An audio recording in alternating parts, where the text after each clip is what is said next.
Hey Libras, how y'all doing? Welcome. We're going to be taking a look at your 2023 overview here. So for 2023, you are coming through as the gazelle. It's really, really beautiful energy to be representing you for the year. You know, gazelle equates to the 9 of Pentacles in the tarot. It's a very powerful key, a lot of powerful earth energy there. You know, 9 of Pentacles represents the entrepreneur or someone who feels incredibly good and accomplished about the work that they have done.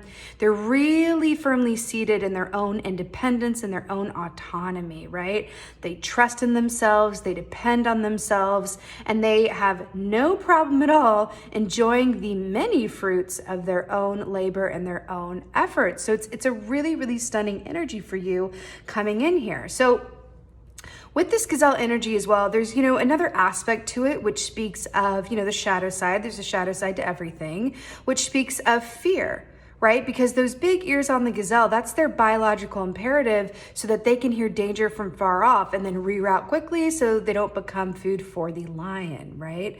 So I do feel like there's another aspect of this coming in here where your fears are coming up for you this year and they're really being called into focus. And it could just be that your success, right? Your highest potential and your highest feel goods, as it were, is on the other side of fear.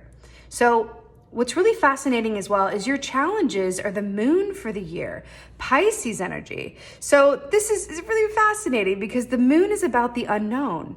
It's all about psychic abilities, right? So when this comes up in our place of challenge, we might, you know, have some issues or some struggles around living in the questions. We might feel tempted, as many and most and really all humans do, to focus more on the destination over the journey, right? So the moon comes in and says, hey, not everything is meant to be known, right? There's some things that can only reveal themselves in divine timing. It always makes me think of that Rumi quote, and I cannot like speak it specifically. I should really memorize it, but it's a Rumi quote that really speaks of living into the questions, because not all answers can be lived at the time that we want or desire them, right? And then it's about embracing that unknown, living in the questions, and then one day finding that the questions that you had are right there at the perfect time. Well, the answers to those questions.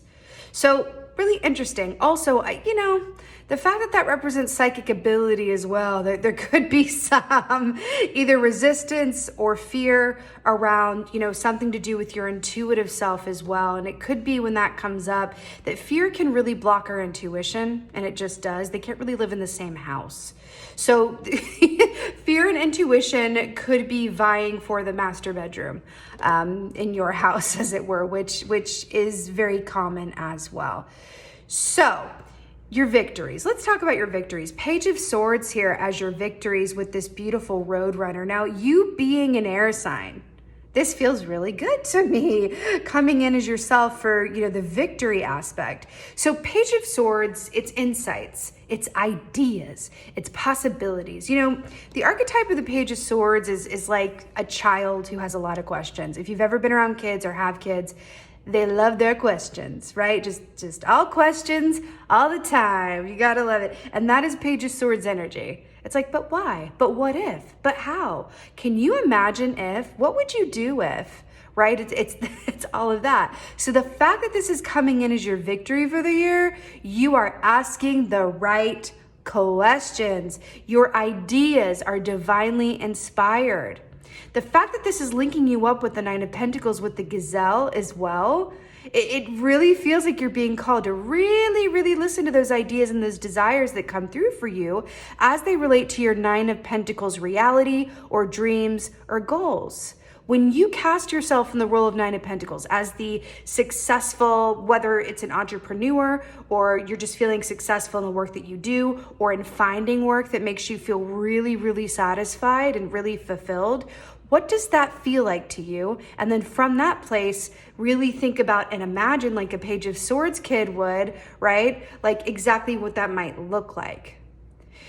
Now, in your advice, you have 9 of Pentacles. again. So you have double Knight of Pentacles here. So the fact that this is coming up as your advice, that's exactly what I was just talking about. It's really envisioning, imagining, visualizing yourself in the role of Knight of Pentacles. Now, the fact that this is shown as a tortoise in this deck is really brilliant because it really speaks to the fact where whether you're an entrepreneur or not, no matter where you are in terms of your work and your success and your monetary abundance and your own autonomy, it takes time and work to really get to anywhere that is long lasting and worthwhile, right? It's your efforts that you put into it. And think about this, Libra, this is coming through for you. Have you ever received something or manifested something that came either seemingly too easily or too quickly? We naturally don't trust those things. It's like, oh, is it too good to be true? It's like, oh, really? If I click on this link, I'm gonna win $5 million. It's kind of like that line of thinking, right? Whereas if we work for something, if we put in the time and the effort and the blood, sweat, and tears, and then we get it, it's like, no, I earned that. I don't have any blocks around that because I earned it. So something to think about when you're rolling up your sleeves over the course of the year. Now, your outcome is absolutely perfect. Your outcome here is the Knight of Cups with the blue-footed booby here. You know, this is really, really brilliant because Knight of Cups is a dreamer. And we were talking about, with this Cups energy feeling, really connecting into the feeling of what your Nine of Pentacles is for you.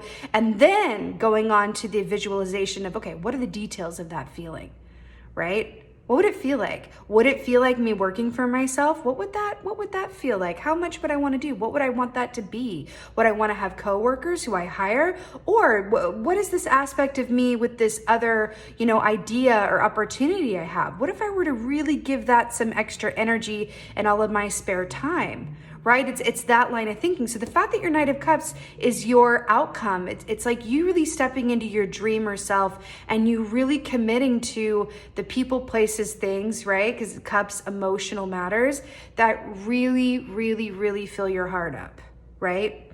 There's another aspect to this as well. The blue-footed booby attracts its mate by showing off its very blue feet. This is true story. It's like, ooh, look at how blue my feet are, right? That's what calls in their mate. So I do feel like there's another call around this, to a big hint around this for you is kind of Three of Pentacles-esque, where it's like, what is unique about you? What do you have to give to the world? How do you want to leave this world better than how you found it?